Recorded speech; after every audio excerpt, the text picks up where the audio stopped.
السلام عليكم ورحمة الله. On commence Inch'Allah. Alhamdulillahi Rabbil Alamin, wassalatu wassalamu ala ashrafil anbiya'i wal mursalin, nabiyyina Muhammad wa ala alihi wa sahbihi ajma'in, amma ba'd.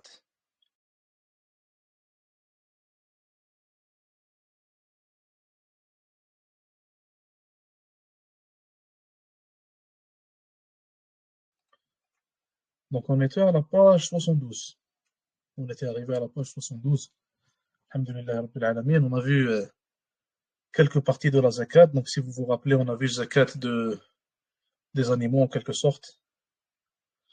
On a vu zakat al-fitr auparavant dans un cours qui était précédent au dernier cours. On a vu zakat de al-athman, donc la zakat de dhahab wal-fidda, de l'or et de l'argent. On a vu leur nisab et on a vu dernièrement al-rikaz, ce qui était al-rikaz, ou alors ce qu'on peut appeler comme étant des trouvailles de la jahiliya, donc des trésors trouvés au temps de la jahiliya. Et je ne sais pas si j'avais précisé cette information, mais elle est très importante. Il faut différencier entre les trésors qui sont trouvés qui datent du temps de la jahiliya et des trésors trouvés qui datent du temps de l'islam. Donc ça, comme les savants le citent, il faut différencier entre les deux. Et les deux n'ont pas le même jugement. Et le seul qui a le jugement de ce qu'on a appelé le rikaz, donc le seul qui rentre dans la zakat de rikaz, ce sont les trésors qu'on trouve qui datent du temps de al-jahiliya. Et on avait cité quelques exemples, donc l'exemple des ruines qu'il y a dans certains pays nord-africains, les ruines romaines, il y en a énormément aussi à Cham.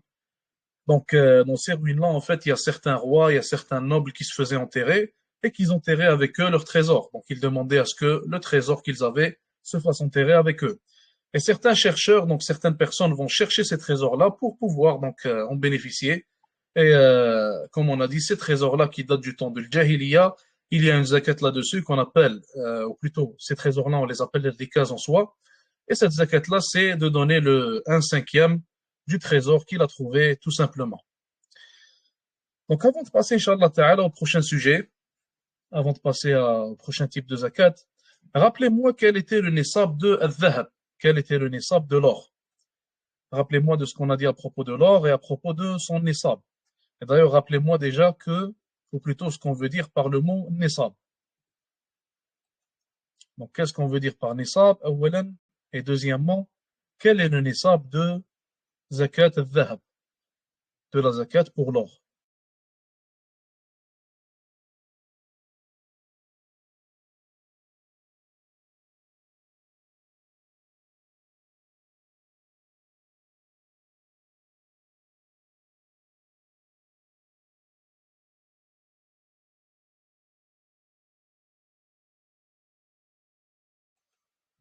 Barakallahu fik, un nisab, c'est la quantité minimale qui fait en sorte que la zakat devient une obligation pour la personne. Donc, quand on atteint cette quantité-là, qu'on appelle un nisab, alors à ce moment-là, la zakat de l'or, devient obligatoire sur l'individu. Il doit donner zakat sur l'or qu'il a. Donc, s'il atteint cette quantité, ou plus. Là, pour ce qui est de l'or, qu'est-ce qu'on a dit à propos de l'or dans le cours passé? Quelle est la zakat, ou plutôt quel est le nisab de l'or? Dites-le moi en grammes. 20 mithqal, qui est combien de grammes? Parce qu'aujourd'hui, tu dis 20 mithqal à quelqu'un, 85 grammes. Barakallahu fik. Et on a dit que ça va différer donc entre les différents types d'or. On a dit si c'est 24 carats, si c'est 18 carats, ça va être différent. Donc vous vous en rappelez, Inch'Allah, ou alors vous avez pris vos notes. On a aussi parlé de l'argent. Quel est le nisab de la zakat de l'argent? Quel nisab doit atteindre l'argent que la personne a pour qu'il donne la zakat sur cet argent-là? Quand je parle de l'argent, je parle de l'fidda, donc la matière, l'argent, et non pas de un nuqoud. Je ne parle pas donc des feuilles d'argent qu'on a. Donc, al-fidda, l'argent. Quel est son nisab? Non. Rappelez-vous-en. C'est devant vous. Voilà. 595 grammes. Donc, si on parle de la manière dont on calcule aujourd'hui, 595 grammes. On a dit qu'aujourd'hui, on n'utilise plus l'or, ni l'argent. Donc, aujourd'hui, on utilise ce qu'on appelle un nuqoud. On utilise le dollar, on utilise l'euro, on utilise le dinar, on utilise donc les manières, donc, ou plutôt les feuilles d'argent contemporaines que nous avons, qu'ils ont remplacé l'or et l'argent qui étaient utilisés auparavant, donc par les gens. Donc on a dit que on doit quand même s'adapter. Donc si quelqu'un il a de l'euro, il a du dollar, il doit s'adapter, il doit donner donc la zakat du dollar qu'il a ou alors de l'euro selon un nisab de l'or ou alors de la fidda. Qui m'explique ça? Comment est-ce qu'on fait le calcul? C'est très simple comme on l'a expliqué. On fait le calcul du dollar, de l'euro que nous avons selon le nisab de l'argent ou alors de l'or comme il le faisait auparavant. Comment est-ce qu'on fait ce calcul-là? Qui peut me le rappeler?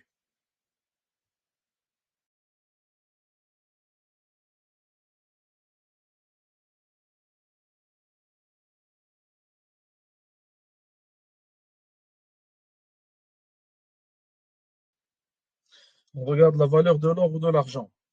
Maintenant, on va donner un exemple, sauf si l'un d'entre vous, donc, il sait combien coûte le gramme de l'or en ce moment.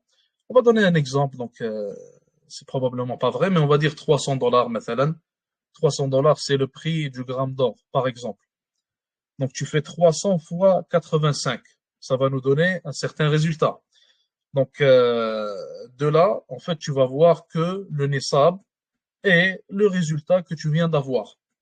Donc, si ça te donne, maintenant, je sais pas, j'en ai aucune idée, je vous donne un chiffre juste comme ça te donne 8000 par exemple quelque chose, ou alors ça te donne 10 000 quelque chose. Alors là, tu comprends que ce résultat que tu viens d'avoir, c'est le nisab que doit atteindre ton argent. Si tu veux donner la zakat selon le courant de l'or. Si on veut donner la zakat selon le courant de l'argent, est-ce qu'on peut faire ça aussi? Et qu'est-ce qui est préférable? Utiliser le courant de l'or ou de l'argent? De l'argent. Barakallahu fikum. Sinon, si on utilise le courant de l'or, en réalité, comme les savants le disent, personne ne donnera zakat. Ou alors très peu de gens peuvent la donner car le nisab de l'or, il est pas mal haut. Vous comprenez?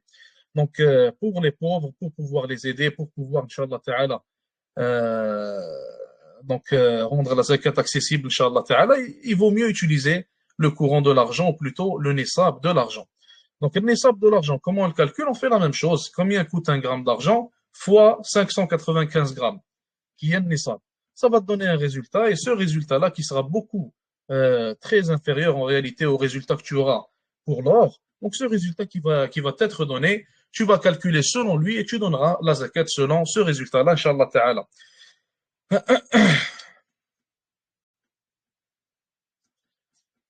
Donc, on a vu le rikaz et là, on est arrivé à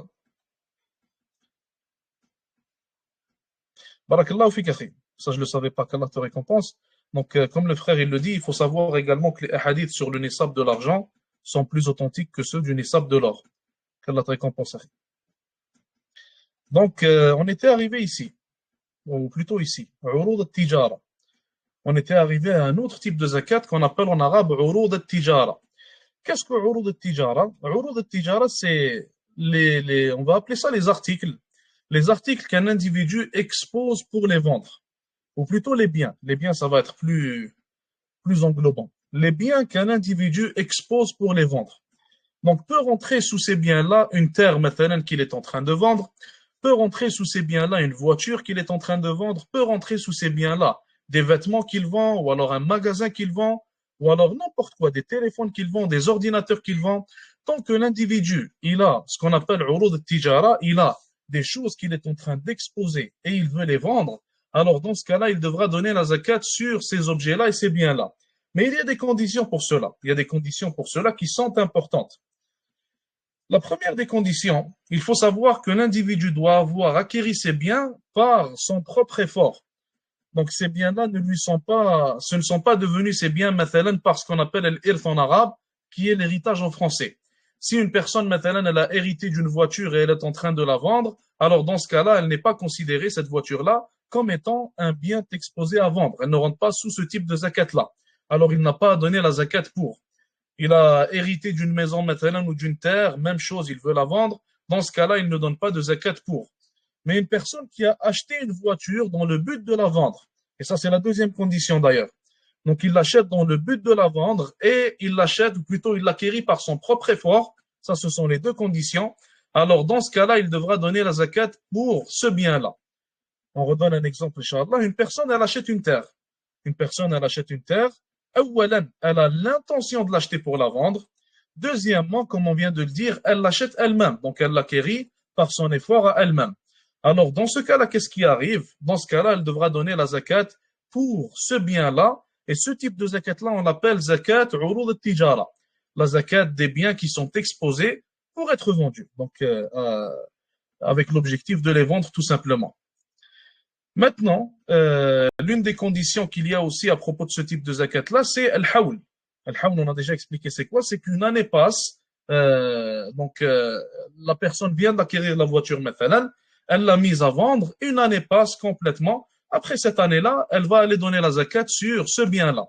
Donc, elle ne le donne pas avant que al-hawl il passe. Al-hawl, c'est le fait qu'une année passe sur, plutôt durant qu'elle pendant plutôt qu'elle a exposé ce bien à vendre là. Donc elle l'a exposé à vendre encore une fois, une année complète est passée. Après le passage de cette année-là, elle doit donner la zakat pour ce bien-là tout simplement.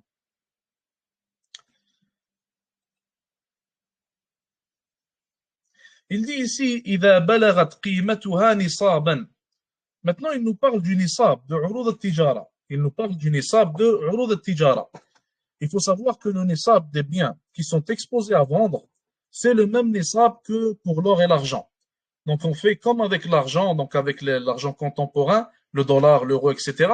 On va calculer le nisab de ces biens qu'il veut vendre, que l'individu essaie de vendre, en calculant en fait le nisab de l'or et de l'argent. Exactement de la même manière qu'on le fait avec l'argent contemporain que nous utilisons. La deuxième condition, c'est qu'il l'achète pour la vendre. La deuxième condition, on a dit, c'est qu'il achète ce bien-là pour le vendre. Donc, ce qui ne satisferait pas à cette condition, c'est que maintenant, une personne, elle achète une voiture pour l'utiliser. À un moment donné, l'individu, il veut vendre sa voiture. Est-ce que dans ce cas-là, il donne la zakat pour? Non, il ne la donne pas. Car il ne l'a pas acheté dans le but de la vendre. Mais dans le cas d'un concessionnaire, maintenant, il achète toujours des voitures. À chaque mois, il en achète pour les vendre avec le but de les vendre. Même s'il en achète une et après, il va l'utiliser avant de la vendre. Donc, pendant qu'il essaie de la vendre, il l'utilise un peu, il conduit avec un peu. Il doit quand même donner la zakat pour cette voiture-là. Car il l'a acheté pour la vendre et il est en train de l'exposer pour la vendre. Donc, il doit donner la zakat pour. Mais comme on a dit, un individu qui achète maintenant une maison, on prend un autre exemple, il achète une maison dans le but d'y habiter, pas dans le but de la vendre ou alors de faire un commerce avec, donc de commercer plutôt avec cette maison-là. À un moment donné, il change d'avis, il se dit, je veux vendre la maison, je veux habiter ailleurs. Dans ce cas-là, il ne donne pas la zakat pour cette maison-là, car il ne l'a pas achetée avec l'intention de la vendre.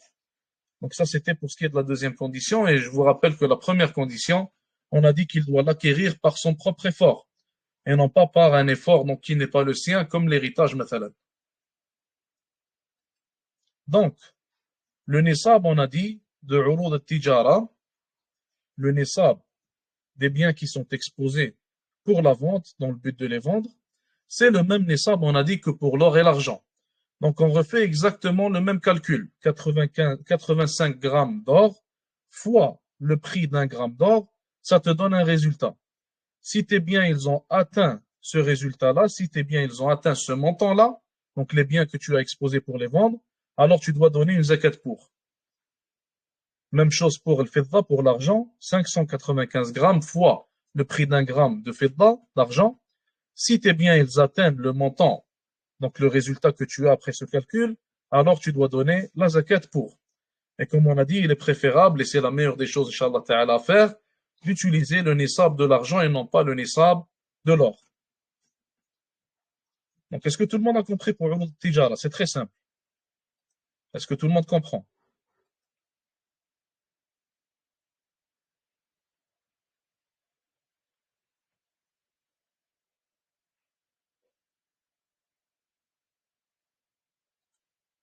Est-ce que la zakat, elle est appliquée sur le prix d'achat ou alors le prix de vente? Elle est appliquée sur le coût de cette chose-là qu'il possède. Donc, son coût. Donc, son coût, est-ce qu'on va le calculer avec le prix auquel il l'a acheté ou alors avec le prix auquel il le vend. Wallahu ta'ala a'lam, peut-être qu'il est préférable de le calculer avec le prix auquel il l'achète. Ça serait préférable, wallahu a'lam.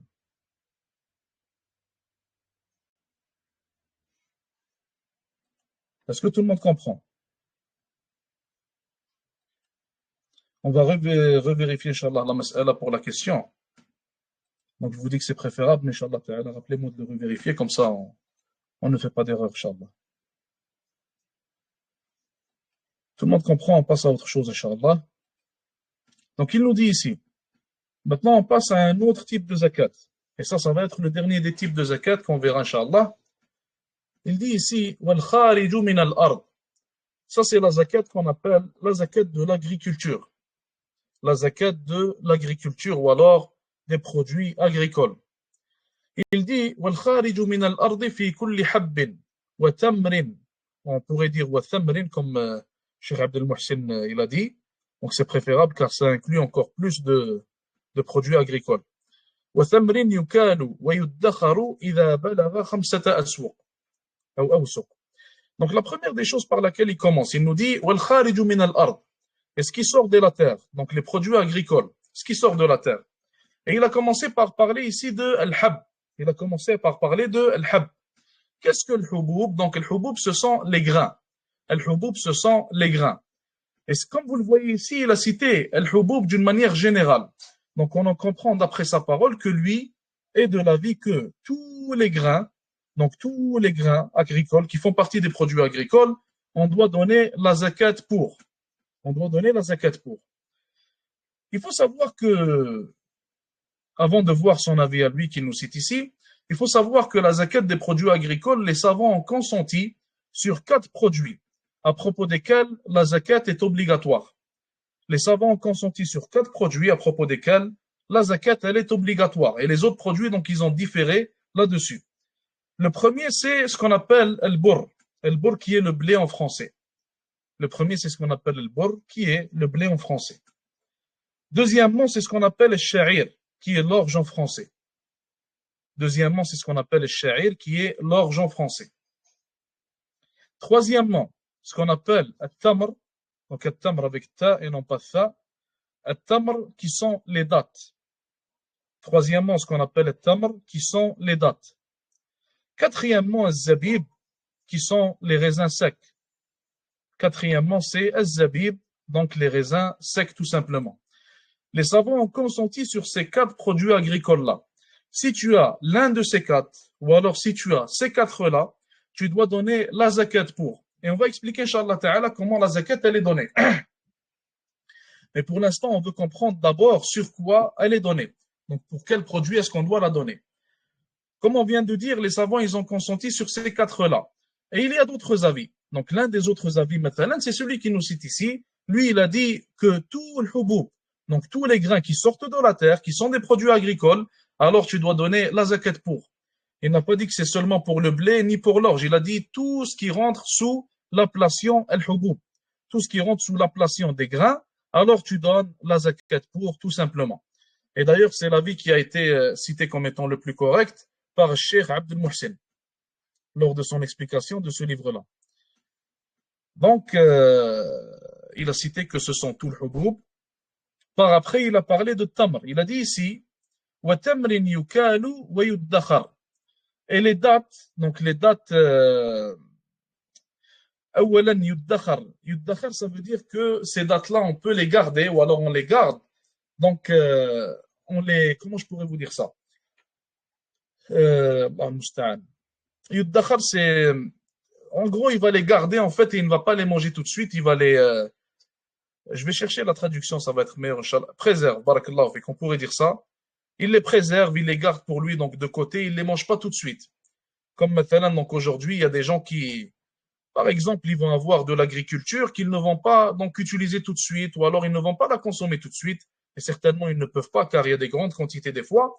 Donc ils vont la préserver, ils vont la mettre de côté, ils vont donc la consommer doucement, doucement. Et c'est ça qui est voulu par là. Le tamr, إذا كان يدخر. Si le tamr, on le préserve de cette manière-là, alors dans ce cas-là, ce tamr-là, on doit donner la zakat pour tout simplement. On doit donner la zakat pour tout simplement. Et le nisab, dans ces cas-là, c'est khamsat awsuq. Le nisab, dans ces cas-là, c'est khamsat awsuq. Al-awsuq, le cheikh, il a cité ici que al-wasaq, donc un wasaq, il a dit khamsat awsuq, ça veut dire c'est 5 fois un wasaq. Et le wasaq à lui seul, le cheikh, il a dit qu'il constitue 60 sa'. Il constitue 60 sa'. Et les 5 awsuq sont égales à 300 sa'. 5 awsuq sont égales à 300 sa'. Et 300 sa', donc selon les calculs qu'ont fait certains savants, qu'Allah les récompense, donc si on les calcule avec les kilogrammes qu'on utilise aujourd'hui, alors ça tombe à 612 kilogrammes. Alors ça tombe à 612 kilogrammes tout simplement. Donc si un individu, il a 612 kilogrammes de dattes, mathalan, et que ces dates-là, ils sont préservés pour être mangés plus tard. Alors, dans ce cas-là, il doit donner la zakat pour ces dates-là. Il a atteint ce qu'on appelle un nisab, 612 kilogrammes. Même chose pour les grains, même chose pour ce qui est des grains, donc comme on a vu le kharij min al-ard, et même chose pour les 4 produits agricoles, donc sur lesquels les savants ont consenti. Il dit ici, et c'est une condition qu'ils atteignent le nisab, donc que chacun d'entre eux il atteigne ce qu'on vient de citer, 612 kilogrammes. Et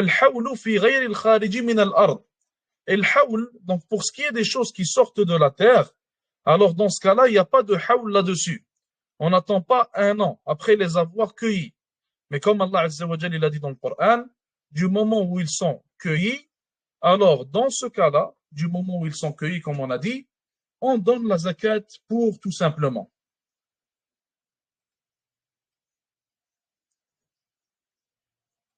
Du moment où c'est cueilli, on donne la zakat pour tout simplement. Mathalan, quelqu'un il a des dates, du moment où il va les cueillir donc d'une manière habituelle, il va, comme il le fait habituellement, donc certes nous en Occident il n'y a pas vraiment ça, mais de la manière habituelle qu'il va les cueillir, alors à ce moment-là il devra donner la zakat pour directement. Donc c'est pas comme les autres types de zakat, il va pas les cueillir mathalan et attendre un an et par après cette année-là il va donner zakat, non.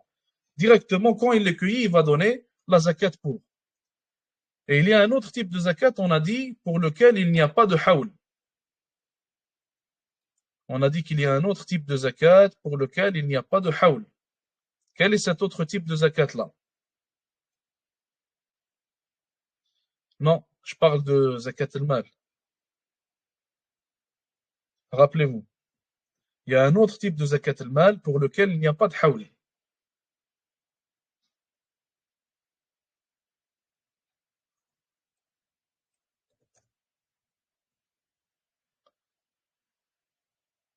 Pour les animaux, il y a le hawl.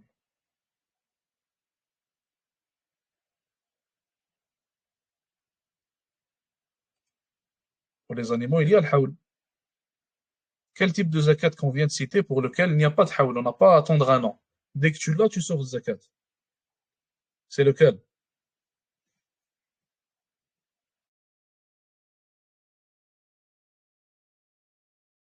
Barakallahu fik. Rikaz. Dès que tu trouves donc des restants de trésors de la Jahiliya, directement tu dois donner le cinquième pour. Donc il n'y a pas à attendre un an ou quoi que ce soit, tu donnes directement le cinquième pour. Et d'ailleurs, pour ça que je vous ai cité que les savants ils différencient, il faut garder cette information en tête, ils différencient entre les restants de trésors de la Jahiliya et entre des trésors donc, qui contiennent ou qui te font comprendre de par les signes qu'il y a dessus ou quoi que ce soit, qu'ils font partie du temps de l'islam. Si une chose fait partie du temps de l'islam, ça n'a pas le même jugement. Donc tu vas pas l'apprendre et donner le cinquième, c'est pas comme ça que ça va marcher. Pour ça qu'il faut garder ça en tête et il faut différencier entre les deux.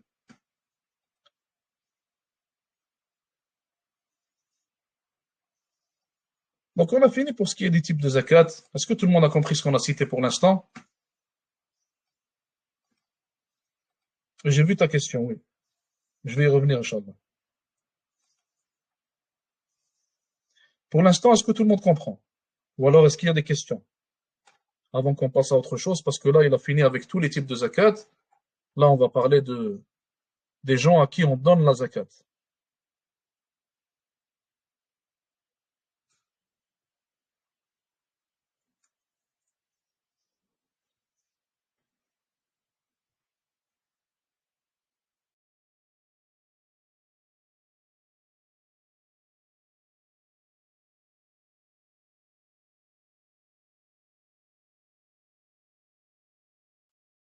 On continue, Inch'Allah. Il dit ici, al-thalith, troisièmement, donc troisième sujet à propos de zakat, zakat al-mal. Il dit ici, wa amma ad-dafi', pour ce qui est de la personne qui donne la zakat, ad-dafi' alladhi yadfa'u az-zakat, donc celui qui doit donner la zakat.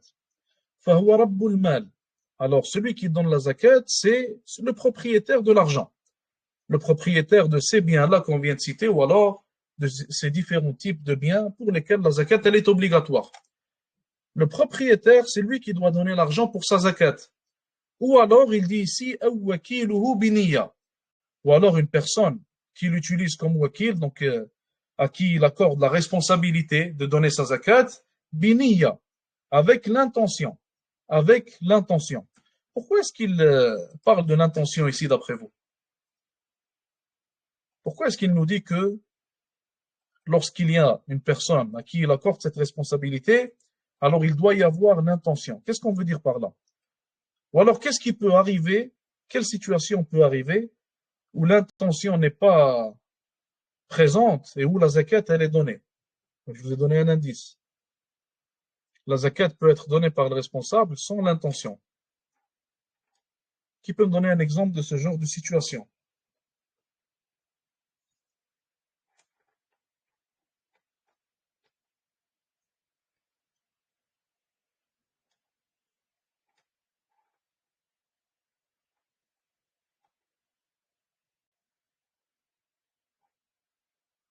Non, je vous donne un exemple.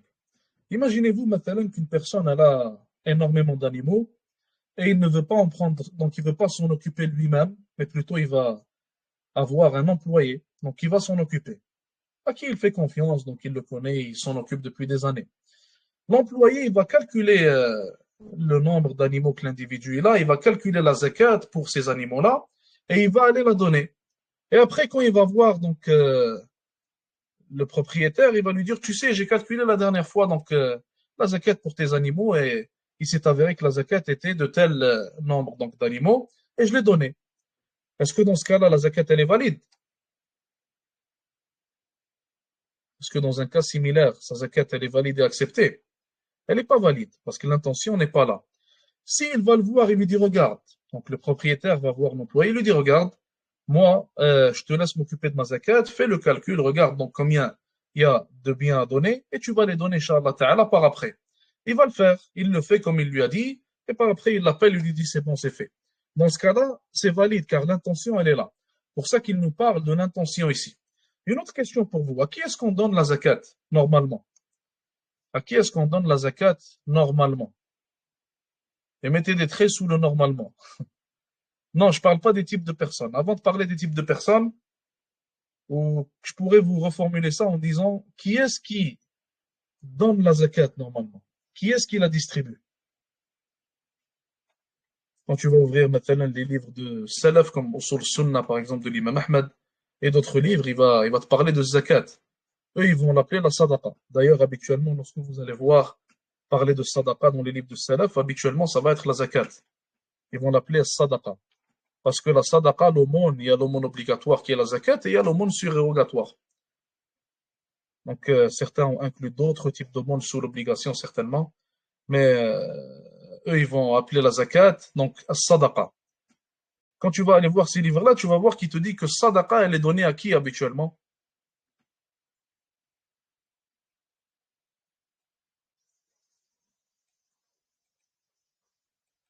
La sadaqa, d'habitude, elle est donnée à Wali al-Amr. Elle est donnée au gouverneur.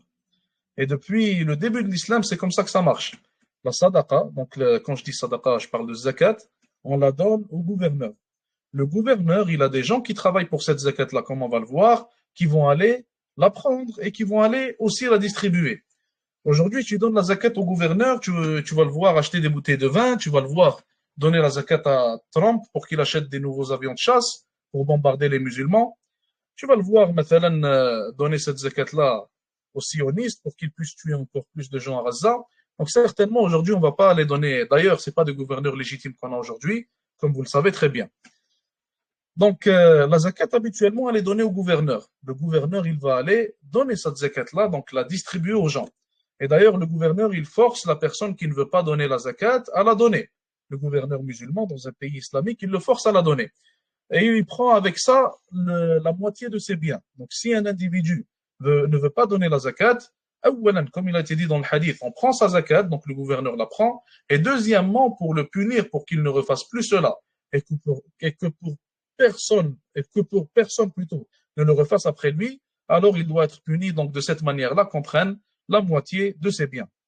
Donc le gouverneur s'en occupe normalement, et aujourd'hui, il n'y a pas de gouverneur qui s'en occupe, sauf dans très peu d'endroits. Donc, et par après, il y a les types de gens à qui on donne la zakat. Comme je vous ai dit, normalement, le gouverneur, il s'occupe à donner la zakat à ces types de gens-là. Sauf qu'aujourd'hui, c'est devenu c'est devenu une affaire en quelque sorte personnelle. Tu dois t'en occuper toi-même, habituellement, et tu dois aller la donner donc à ces types de gens-là toi-même. Donc, il n'y a plus de gouverneur pour s'occuper de cela.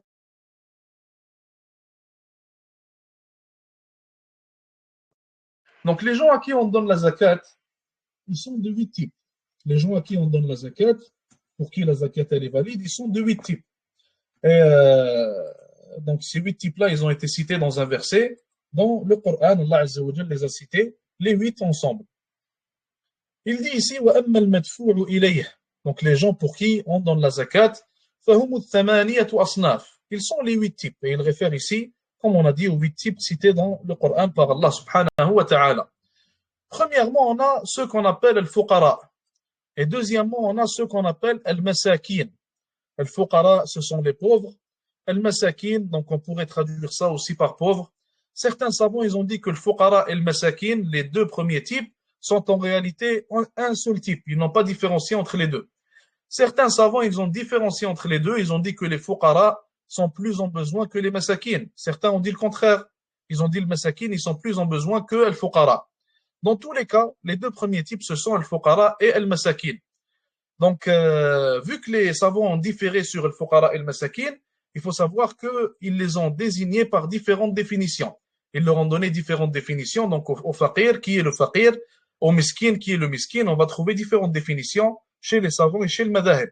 Mais on pourrait dire que le miskin et le faqir, donc si on veut les inclure en un seul type et non pas en deux, le miskin et le faqir, en réalité, c'est ceux qui n'ont pas assez, donc ils n'ont pas assez d'argent, ils n'ont pas assez de biens pour subvenir à leurs besoins, tout simplement. Ils n'ont pas assez de biens pour subvenir à leurs besoins. Donc, qu'est-ce qu'on va leur donner? Qu'est-ce que le gouverneur doit leur donner? Il doit leur donner assez d'argent pour qu'ils puissent vivre et subvenir à leurs besoins durant une année entière. Le gouverneur doit leur donner assez d'argent pour subvenir à leurs besoins durant une année entière, tout simplement.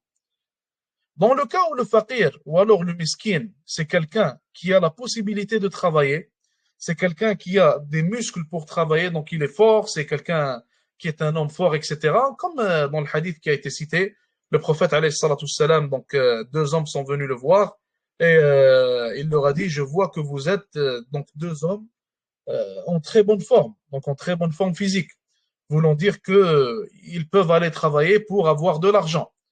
Et par après, il leur a dit, mais si vous voulez, je peux vous donner la zakat. Car ils étaient pauvres et ils n'avaient pas assez d'argent pour subvenir à leurs besoins. Mais le Nabi sallallahu alayhi wa sallam leur a dit que si vous voulez, je vous donne la zakat, malgré le fait qu'ils aient l'air forts physiquement. Pourquoi est-ce que le Nabi sallallahu alayhi wa sallam leur a dit ça? Il faut savoir que ce n'est pas toute personne qui est forte physiquement qui a la capacité de travailler. Il faut savoir que ce n'est pas toute personne qui est forte physiquement qui a la capacité de travailler. Et habituellement, donc, les gens vont se précipiter à juger l'individu en regardant son physique pour se dire qu'il a la capacité de travailler, qu'il n'est pas censé être pauvre, etc. Mais en réalité, sachez que même s'il a l'air fort, même s'il a l'air en bonne santé, parfois il ne peut pas travailler.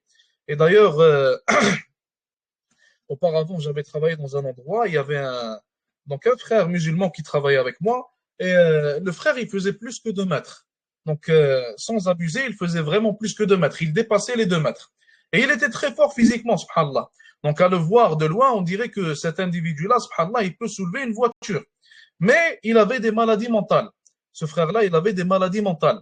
Et il ne pouvait pas tenir 1 heure ou 2 heures au travail. Donc il n'arrivait pas. Il n'y arrivait pas. Et à un moment donné, il nous a expliqué qu'il avait des maladies mentales et il avait des wasawis, donc il n'était pas tranquille dans sa tête. Donc il ne pouvait pas aller travailler et rester tranquille et réussir. Donc même s'il avait la force physique, même s'il avait la santé pour, il ne pouvait pas travailler. Donc un individu dans un tel cas, au lieu de se précipiter à le juger directement, comme l'ont fait beaucoup d'ailleurs, donc à cet endroit-là où il travaillait, beaucoup se disaient donc il est fort, il est grand, qu'est-ce qu'il nous raconte, c'est sûr qu'il est capable de travailler, il est juste, donc il a juste pas envie de travailler, etc. Mais en réalité, il est malade. Le frère, il est vraiment malade, et par après, donc ils ont découvert qu'il était vraiment malade, il avait des maladies mentales. Donc, dans ce cas-là, un individu similaire, il a le droit d'avoir la zakat, donc qui est prescrite pour les pauvres et pour al-masakin. Troisième type ici, al-amilina alayha. Troisième type, al-amilina alayha, ce sont ceux qui travaillent pour la zakat.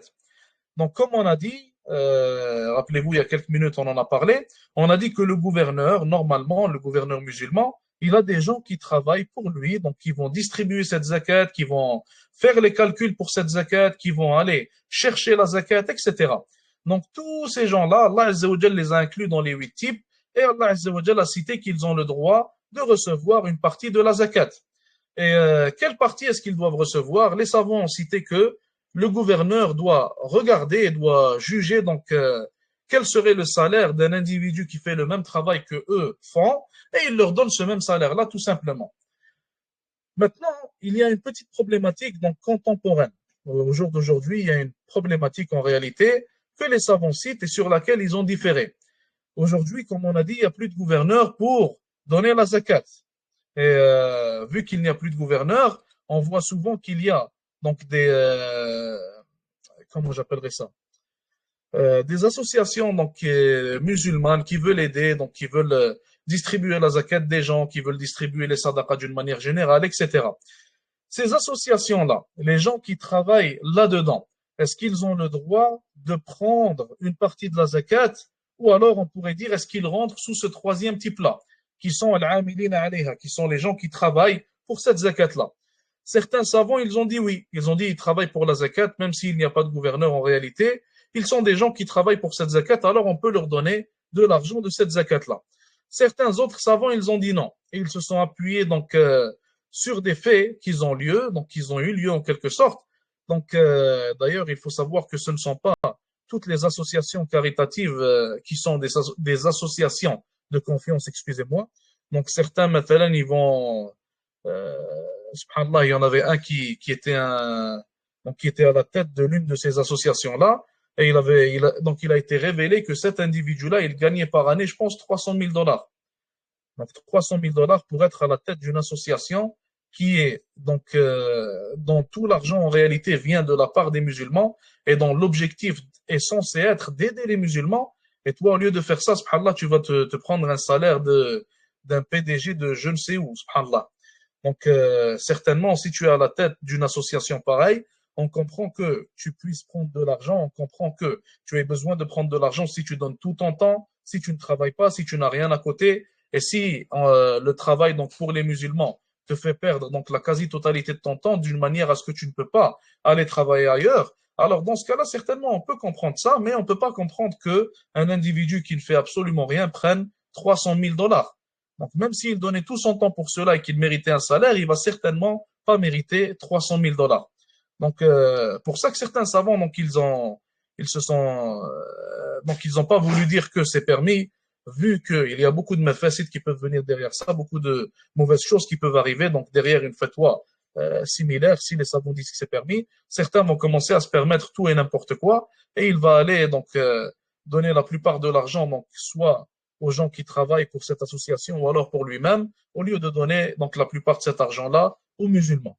Donc pour ça qu'il faut faire attention d'ailleurs, il ne faut pas donner à tout le monde et à n'importe qui, c'est pas tout le monde qui est réellement digne de confiance qu'Allah Azza wa Jal nous en préserve. Donc certains ils en ont fait un commerce et d'ailleurs subhanallah il y avait un cheikh ici qui avait cité que auparavant lorsque les gens n'avaient pas d'argent ici, Donc, certains parmi les musulmans, qu'Allah Azza wa Jalla nous guide et les guide, donc ils se disaient, viens, on va ouvrir un centre communautaire, on ouvre une mosquée, et comme ça, on pourra avoir un salaire, donc en gérant cette mosquée-là. Donc, certains, ils en ont fait des business au lieu d'en faire une adoration et au lieu d'en faire un moyen de se rapprocher d'Allah Azza wa Jalla et de faire triompher sa religion. Le quatrième type ici, le quatrième type, donc, certains savants, ils ont dit que ce sont les nouveaux convertis, donc qui viennent de se convertir et qui ne sont pas, qui ne sont pas 100% encore fermes dans l'islam. Et d'ailleurs, il y a une narration qui a été rapportée où le prophète, alayhi salatu salam, il a donné de l'argent à un homme et il n'en a pas donné à un autre. Et un sahabi a vu cela. Et il a dit, Ya Rasulallah, il a dit au messager d'Allah, j'ai vu que tu as donné à un tel, mais tu n'as pas donné à un autre, alors que je pense que l'autre est bien meilleur que lui. Le Nabi sallallahu alayhi wa sallam, donc ou plutôt il lui a dit, je pense que l'autre est un croyant. Le Nabi sallallahu alayhi wa sallam, il lui a dit, ou alors c'est peut-être un musulman. Et il n'a pas répondu. Donc l'homme, il l'a dit une deuxième fois, le Nabi sallallahu alayhi wa sallam a répondu de la même manière. Il l'a répété une troisième fois, il a répondu encore une fois de la même manière. Et après, il lui a répondu pour lui expliquer pourquoi est-ce qu'il a fait ça. Il lui a dit, parfois je donne à un homme, donc dans le sens du hadith, je ne me rappelle pas des mots exacts, mais en gros, il lui a dit, parfois je donne à un homme car il n'est pas encore ferme sur l'islam, il est nouveau en islam ou quoi que ce soit, alors qu'il y a autres que lui qui me sont préférables, que j'aime mieux que lui, que j'aurais préféré leur donner à eux plutôt que de le donner à lui. Mais il a dit que les autres, donc ces autres-là, ils ont assez de foi pour rester fermes sur la religion. Donc si quelqu'un il a assez de foi, on n'a pas besoin de l'aider par ces causes-là pour le rendre ferme, etc. Mais si quelqu'un est nouveau, parfois il n'est pas encore raffermi, alors on doit le traiter d'une certaine manière. Donc on doit le traiter en quelque sorte d'une manière pour le raffermir, pour lui montrer qu'il est le bienvenu, etc. Et par après, lorsque la foi, donc, elle rentre dans son cœur, lorsque la personne, elle devient ferme sur la religion, elle n'a plus besoin de l'aide des autres, alors à ce moment-là, on n'a plus besoin de faire ce genre de choses-là avec lui. Donc ça, c'est pour le mu'allafat qulubuhum, mais certains savants, ils ont dit que rentre sous ce quatrième type-là, donc le mu'allafat qulubuhum, ou le mu'allafat qulubuhum, rentre sous ce quatrième type-là les ennemis de l'islam. Donc si on veut se préserver du mal d'un ennemi, alors on peut lui donner de la zakat pour qu'il ne nous touche pas par un mal ou qu'il ne nous fasse pas, pour en fait essayer d'avoir des bonnes relations avec lui temporairement, si on n'a pas donc assez de force maintenant pour se défendre contre lui ou quoi que ce soit. Donc dans ce genre de situation, ils ont dit qu'il est possible de donner la zakat à ce genre d'individu-là. Et lorsque les maîtres ils ont entendu ça, ils ont dit que les milliards que les Saoudiens et les Qataris et les Émiratis, ils ont donné à Trump, ils ont dit que ça fait partie de la zakat pour al-mu'allafati qulubuhum. Et il y en a vraiment un qui l'a dit, hein, il est sorti, il a dit que vous ne comprenez rien. Il a dit que ce qui a été donné à Trump, tout l'argent des musulmans qui lui a été donné, les milliards et les milliards qui lui ont été donnés, il a dit que ça fait partie de la zakat qui est permise à donner. Et il a dit que vous ne comprenez rien à la religion et si vous compreniez un minimum, alors vous aurez vu que ça fait partie de la zakat. Donc certainement, ça c'est complètement faux. Trump, c'est un ennemi de l'islam, clair, net et précis. Il combat les musulmans, il combat l'islam. Alors dans son cas, ça ne s'applique pas à lui. Comme on a dit, c'est dans le cas où il y a un ennemi de l'islam, on veut se préserver de son mal, mais son mal il n'est pas encore en quelque sorte déchaîné contre les musulmans. Dans le cas d'un individu pareil, son mal, il est déjà déchaîné, premièrement, et deuxièmement, le fait de lui donner cet argent, ça va l'aider à faire encore plus de mal. Et ça va l'aider à acquérir encore plus d'armes et à acquérir plus de moyens pour combattre encore plus l'islam et les musulmans. Donc, dans l'autre cas, on essaie de lui donner de l'argent pour qu'il arrête de faire ce qu'il fait et non pas pour qu'il utilise cet argent-là pour nous causer encore plus de mal. Donc, certainement, les gens qui disent ça, donc les madakhila qui disent une telle parole, c'est complètement faux. Mais subhanallah, ce qui est étonnant, c'est que tout ce qu'ils font, subhanallah, tout ce que le gouverneur il fait, ils vont essayer de te trouver, subhanallah, une explication islamique à ce qu'il fait, même si elle est complètement à côté et qu'elle est plutôt complètement fausse. Cinquièmement, il dit ici wa fir riqab. Cinquièmement, wa fir riqab. Donc, fir riqab, il faut savoir que les savants, ils ont inclus sous cela trois types d'individus. Ils ont inclus sous ce cinquième type-là trois types d'individus. أولاً, ils ont inclus ce qu'on appelle le mukatib al-muslim. أولاً, ils ont inclus ce qu'on appelle le mukatib al-muslim. Le mukatib, c'est qui? Le mukatib, c'est un esclave qui a fait une entente avec son propriétaire. Il a fait une entente pour le payer donc en partie pour qu'à la fin il puisse le libérer. Maintenant, il lui dit je te paye pendant 12 mois, donc à chaque mois je te paye tel montant, et après les 12 mois tu me libères, donc je serai libre. Et ils se sont entendus sur ça, le propriétaire il a accepté, ils se sont entendus sur donc cette entente-là. Dans ce cas-là, El-Mukatib, s'il est musulman, on doit l'aider, nous les musulmans, et on doit lui donner de la zakat pour qu'il puisse donc conclure son pacte qu'il a fait avec son propriétaire et qu'il puisse lui donner le montant complet. Et comme ça, il est libéré, il sera libre. Donc ça, c'est pour ce qui est du premier type, qui est le Mukatib al-Muslim. Deuxièmement, Al-Raqiq al-Muslim. Deuxièmement, c'est celui qui est un esclave musulman. Donc il n'a pas fait d'entente avec son propriétaire, il est simplement un esclave, mais on veut quand même le libérer car il est musulman. Donc on l'achète maintenant de son propriétaire pour après le libérer. Troisièmement et dernièrement, et ce troisième type-là, il est très important car on a affaire à ce troisième type-là aujourd'hui, c'est Al-Asra. Al-Asra qui sont les prisonniers musulmans. Le troisième, ce sont les prisonniers musulmans. Qu'est-ce qu'on veut dire par les prisonniers musulmans? Ce sont les prisonniers qui sont emprisonnés par les mécréants ou alors emprisonnés injustement. Comment on peut avoir un esclave musulman? On ne peut plus. Là, on est en... Il n'y a plus d'esclaves musulmans aujourd'hui. Et ça, si tu l'écris une deuxième fois, khair, Inch'Allah. Donc, tu parles d'avant.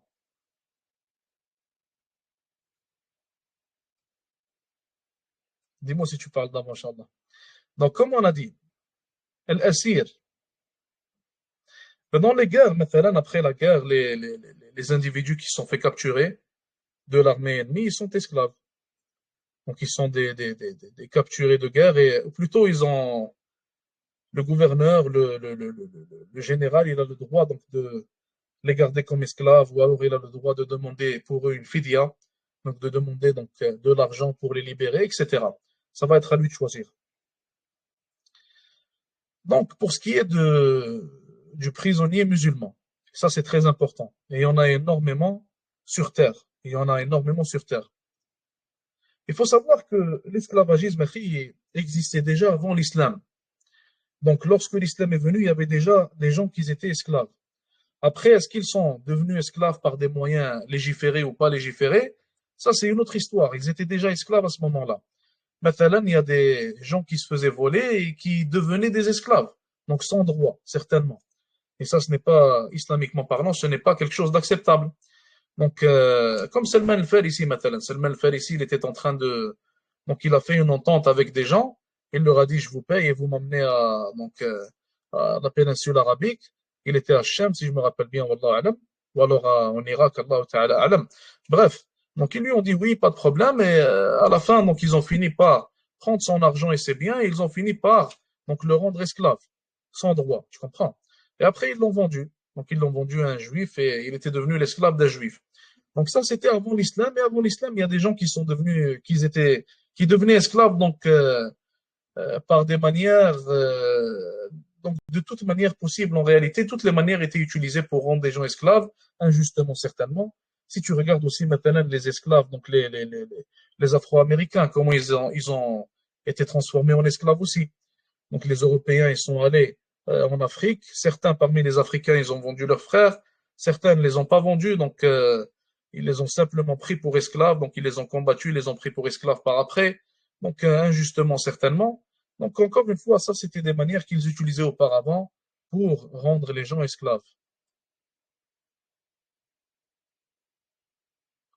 Non, le musulman pouvait avoir un esclave musulman. Le musulman pouvait avoir un esclave musulman, mais certes, ce qui est recommandé, c'est de le libérer. Tu comprends? Mais il y avait des musulmans qui avaient des esclaves musulmans. Par exemple, une personne pouvait avoir un esclave musulman, ou plutôt un esclave qui n'était pas musulman, et qui est devenu musulman à un moment donné. Et ça arrivait beaucoup, ça d'ailleurs, auparavant, ça arrivait énormément. Donc il y a énormément d'histoires où il est cité qu'un tel, il avait un tel ou une telle pour esclave, et que cet individu, ou alors cette femme-là, sont devenus musulmans par après. Donc ça existait beaucoup auparavant. Bref, donc on était rendu à l'Asra. Donc l'Assir, c'est l'esclave. L'esclave musulman emprisonné injustement. Et les paroles des savants sur ça, d'ailleurs, subhanallah, ils sont très, c'est des paroles très étonnantes, subhanallah, sur cela. Certains parmi les savants, ils ont dit que même si on devait donner tout l'argent que possèdent les musulmans, alors on doit le faire pour libérer ne serait-ce qu'un seul esclave parmi les esclaves des musulmans. Certains, ils ont dit que les esclaves musulmans, donc le fait de libérer un esclave musulman, comme l'a dit Omar, radiallahu anhu d'ailleurs, donc lui est préférable que la péninsule arabique. Donc, ce qu'il veut nous dire, c'est que les terres islamiques, en réalité, sont préférables, ou plutôt, ne lui sont pas plus préférables qu'un musulman. Et qu'un musulman est bien plus important que toutes les terres islamiques. Subhanallah. Donc, dans ce cas-là, subhanallah, on comprend l'obligation énorme qu'il y a sur le coup des musulmans, qui est de libérer les prisonniers musulmans. Surtout ceux qui sont emprisonnés injustement et surtout ceux qui sont emprisonnés pour leur religion. Parmi les savants maintenant qui sont emprisonnés car ils ont simplement dit la vérité, car ils ont simplement appelé au bien, car ils ont simplement blâmé le blâmable, etc. Et il y en a des milliers et des milliers, que ce soit en Arabie Saoudite, que ce soit en Égypte, que ce soit dans d'autres pays comme le Maroc. Donc, normalement, l'obligation des musulmans, c'est de libérer ces esclaves-là. Donc, on essaie de les libérer, par exemple, du mieux que l'on peut. On utilise les manières qu'on peut utiliser en ce moment. Par exemple, le fait de les libérer contre de l'argent, comme il est possible dans certains endroits. Le fait de propager, donc, ce qui est à propager à propos d'eux, le fait de propager donc leur histoire, le fait de propager leur souffrance que les gens ne connaissent pas nécessairement ou alors n'en entendent pas parler, le fait de faire des pétitions, donc comme l'ont fait certains, il faut faire ce qu'on peut faire et au moins ça va être une excuse pour nous devant Allah Azza wa Jal. Et comment est-ce qu'on peut, subhanallah al-azim, dormir tranquillement alors qu'on sait que ceux qui ont tout donné pour défendre la religion d'Allah Azza wa Jal sont emprisonnés en ce moment et que nous, on ne s'en soucie aucunement et qu'on ne fait même pas le minimum pour eux. Donc le minimum pour ces gens-là qui ont tout donné pour le din d'Allah Azza wa Jal, qui ont tout donné pour le préserver, le protéger, le minimum, ça serait que l'on fasse ce qu'on peut faire pour eux. Ça, c'est le strict minimum.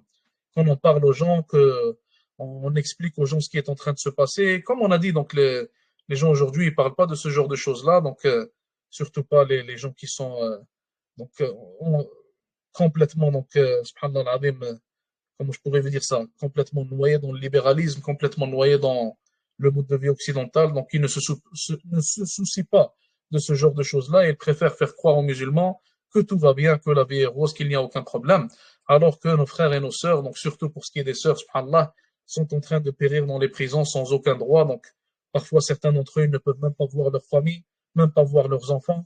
Cheikh Khaled Rachid, par exemple, il avait écopé de 15 ans de prison. Et pourquoi est-ce qu'il a écopé de 15 ans de prison? Subhanallah, c'est, Wallah al-Azim, si on ne le voit pas, on pourrait ne pas le croire. Il a écopé de 15 ans de prison car il a fait une khutbah, il a fait un prêche pour défendre le prophète, alayhi salatu salam, après que donc le mala'in, qu'Allah Azza wa Jalla les maudisse, après que les damnes marqués se soient moqués du prophète, sallallahu alayhi wa sallam.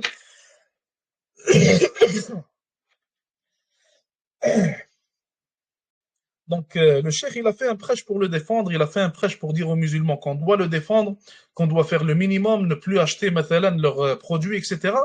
Et il a pris 15 ans de prison, subhanallah.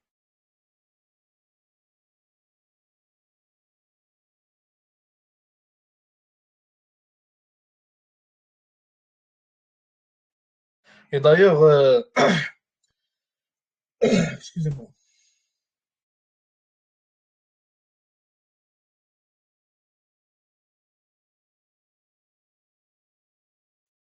Donc, je vous disais d'ailleurs, ce qu'il a subi par après, c'était bien pire. Donc, il a écopé de 15 ans de prison, et quand il a fini les 15 ans, ils lui ont rajouté 25 ans de prison. Subhanallah al-Azim, alors que sa peine, elle était finie. Et beaucoup parmi les chouïurs, beaucoup parmi les savants en Arabie Saoudite, leur peine, elle est finie, mais ils refusent de les libérer. Surtout avec le nouveau qui est en tête maintenant, donc qui remplace son père en ce moment, son père qui est encore vivant, qui est encore considéré le roi. Surtout avec celui-là, donc dès qu'il est venu au pouvoir en 2017, il a fait exprès d'emprisonner tous les savants et tous les gens qui ont donc soit des réseaux sociaux qui atteignent les autres, soit qui sont une voix qui est écoutée par la population, etc. Il les a tous emprisonnés. Donc même des gens qui n'ont rien à voir avec l'islam, hein, même des gens qui appellent donc à la démocratie, qui appellent à d'autres choses qui sont saoudis, mais qui voulaient la justice dans le pays ou alors qui critiquaient ce que lui faisait, même ceux-là, il les a emprisonnés. Même des femmes donc, qui n'ont rien à voir avec l'islam, qui sont mutabarrijat, il les a emprisonnées, ils les ont torturées, ils les ont frappées, ils les ont menacées. Donc, Allah musta'an.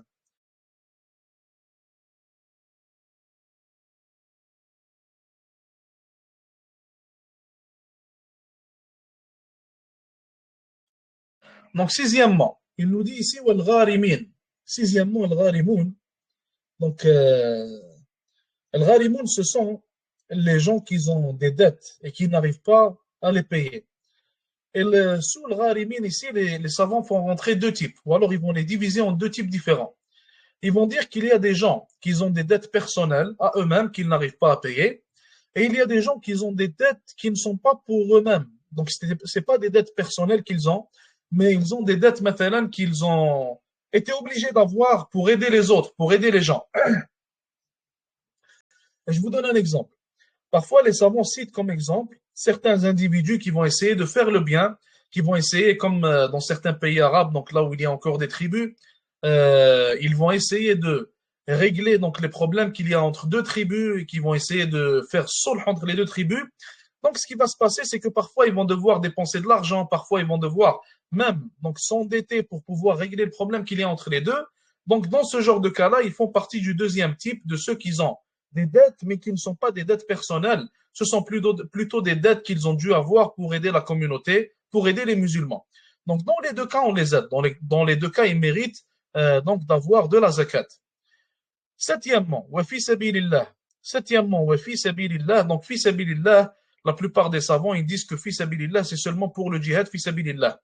Donc, la zakat, elle est donnée pour cette action-là, dans la voie d'Allah Azza wa Jal. Certains autres savants, ils ont inclus autre chose. Ils ont dit tout ce qui est dans le sentier d'Allah, comme la da'wa, comme le fait d'ouvrir des messages donc en Occident pour la da'wa, etc., comme talab al-ilm. Donc, toutes ces choses-là qui sont dans le sentier d'Allah Azza wa Jal, qui vont bénéficier à la religion, ils les ont inclus sous ce type de zakat-là. Mais Cheikh Abdel Mohsin, dans son explication à lui, Wallahu ta'ala alam, il dit que l'avis le plus correct, c'est donc l'avis de la plupart des savants, qui est le fait que ce ne soit que pour le djihad fi sabilillah. Huitièmement et dernièrement, il dit Wabni Sabil.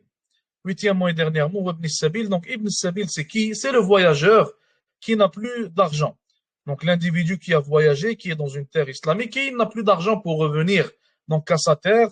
Donc, dans ce cas-là, les savants, ils disent qu'on lui donne assez d'argent de la zakat pour qu'il puisse revenir donc vers sa terre, tout simplement. On a fini pour les types de zakat. Il nous dit ici, ceux à qui il n'est pas permis de donner de zakat. Il dit, et il n'est pas permis de la donner plutôt, premièrement, à une personne qui est riche. Premièrement, à un individu qui est riche. Est-ce qu'on ne peut toujours pas donner la zakat à un individu riche? D'après vous. Rappelez-vous que le riche, en réalité, le riche, ici, ça signifie celui qui a assez d'argent donc pour ses besoins. C'est ça qu'on veut dire par riche. On ne veut pas dire l'individu qui a un excédent d'argent. Est-ce qu'on ne peut toujours pas donner la zakat à la personne qui est riche?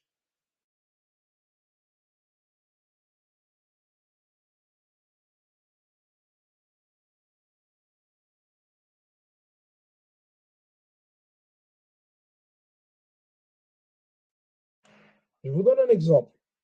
Une personne qui travaille pour la zakat, mais il est riche, il a assez d'argent. Est-ce qu'on lui donne de la zakat ou non?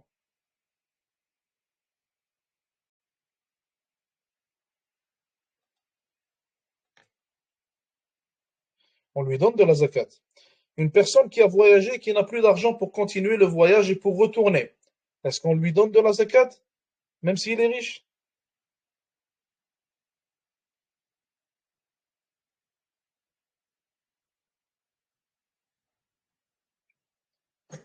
La réponse, c'est qu'on lui donne de la zakat. Donc là, on parle vraiment du riche qui ne va pas rentrer sous les types, مثلا, comme le fuqara et le masakin. Donc, le fuqara, ici, dans ce cas-là, les pauvres qui n'ont pas assez d'argent pour finir leur mois, pour subvenir à leurs besoins, le riche, dans ce cas-là, il ne peut pas prendre cette zakat-là, certainement, car elle est pour les pauvres, simplement. Mais العاملين عليها, donc Allah Azza wa Jal dans le type ici, مثلا dans le troisième type, il a dit que ceux qui travaillent pour la zakat, ils la méritent. Donc même s'il a assez pour subvenir à ses besoins, Allah Azza wa Jal nous dit que s'il a travaillé pour la zakat, pour la distribuer, donc pour la calculer, etc., il mérite quand même une partie de cette zakat-là. Donc ça répond à ta question normalement. Donc même s'il a assez d'argent pour subvenir à ses besoins, Allah Azza wa Jal nous dit que par exemple pour le troisième type, qu'il soit riche ou non, qu'il ait assez ou non, il mérite la zakat tant qu'il travaille pour cette zakat-là. Donc il travaille dans sa distribution, dans sa collecte, etc. Deuxièmement, wala amudei nasab. Ici, il nous dit que tu ne peux pas donner la zakat à ton père, donc à ton père et à ceux qui sont au-dessus de lui, donc son grand-père, ton grand-père, mathalan, ton arrière-grand-père, etc. Eux, tu ne peux pas leur donner la zakat. Et il te dit, tu ne peux pas la donner non plus à tes enfants et aux enfants de tes enfants et ceux qui viennent d'eux. Donc, même si ça descend, tu as des enfants, mathalan, ils ont des enfants qui eux aussi ont des enfants, alors tous ces gens-là, tu ne peux pas leur donner la zakat tout simplement. Wala zawj. Wala zawj. Et la femme ne peut pas donner la zakat à son mari. Donc pourquoi est-ce qu'elle ne peut pas donner la zakat à son mari? Et certes, il y a une divergence là-dessus. Donc les savants, ils ont dit que si la femme donne la zakat à son mari, alors la zakat reviendrait à être un profit pour elle aussi. Son mari, il va l'utiliser d'une manière qui lui sera profitable à elle aussi. Il va payer le loyer, elle habite dans cet endroit-là. Il va acheter à manger, elle va manger de cette nourriture. Et certainement, donc, la sadaqa, tu ne peux pas te la donner à toi-même, ou alors en bénéficier toi-même. Pour ça que certains savants, ils ont dit que ce n'est pas permis, même si Shafi'iyya, donc, ils ont dit que c'est permis. Wallahu a'lam. Il a dit ici, et Banu Hashim, non, le mari ne peut pas la donner, on va voir pourquoi, Inch'Allah. Wala Bani Hashim, et elle ne peut pas être donnée non plus à Banu Hashim. Banu Hashim qui est l'une des tribus de Nabi sallallahu alayhi wa sallam. Le prophète sallallahu alayhi wa sallam vient de deux tribus, Banu Hashim et Banu al-Muttalib. Donc ici, il a cité aussi Banu al-Muttalib. Les savants, ils ont dit que la zakat ne peut pas être donnée à Banu Hashim et elle ne peut pas être donnée à Banu al-Muttalib. Donc, elle ne peut pas être donnée à leurs descendants qui sont encore vivants aujourd'hui aussi. On ne peut pas leur donner la zakat car le Nabi sallallahu alayhi wa sallam, il a interdit que la zakat ne leur soit donnée tout simplement. D'ailleurs, ceux qui aiment attaquer la religion d'Allah Azza wa Jal, qui aiment attaquer le Nabi sallallahu alayhi wa sallam, ils ne vont jamais te citer ce genre de hadith-là, où le Nabi sallallahu alayhi wa sallam, donc il interdit l'un des biens, donc il interdit le fait qu'il ne soit donné à sa famille ou alors à lui-même, et il ne l'accepte pas.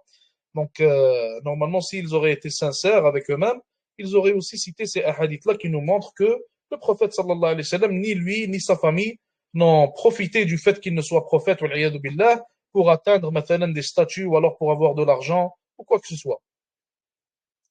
Wala mawalihim.